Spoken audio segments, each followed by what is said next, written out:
Welcome to our channel. இன்றைக்கி ஒரு சேரீயில் ஒரு ஃப்ராக்கு சிம்பிளாக ஈஸியான வேலை ரெடி பண்ணலாம்.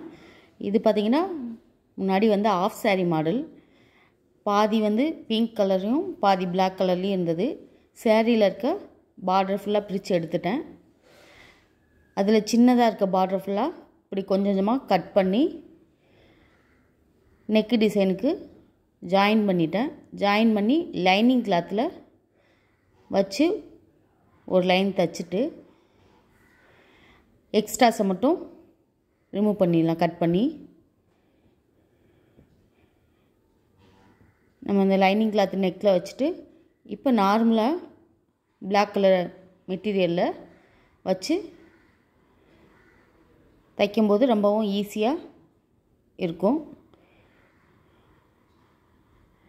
இப்படிவும் லைனிங் கிளாத்தை நார்மல் கிளாத்தில் வச்சு தைச்சிட்டு இப்படியும் கட் பண்ணிவிட்டு இப்படியே அதை திருப்பிட்டோம்னா நல்லா நமக்கு டிசைன் வந்துடும்.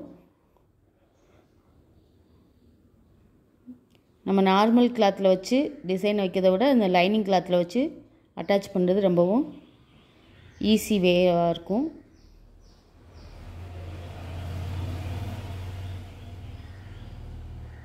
திருப்பிட்டு இப்போ நார்மல் கிளாத்தில் நம்ம இதை இன்னொரு தையல் போட்டுக்கலாம். அதே போல் பெரிய பார்டரை வந்து கீழே பாட்டம் ஃபுல்லாக வச்சுட்டு சின்ன சின்ன ஃப்ரில்லாக வச்சு ஃப்ராக் வந்து இது போல் ரெடி பண்ணியாச்சு. அந்த பிங்க் கலர் இருக்க பார்டரை மட்டும் கைக்கும் ஜாயின் பண்ணி விட்டேன். 3/4 ஸ்லீவ் வச்சு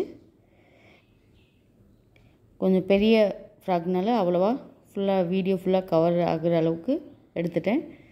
தேங்க்யூ.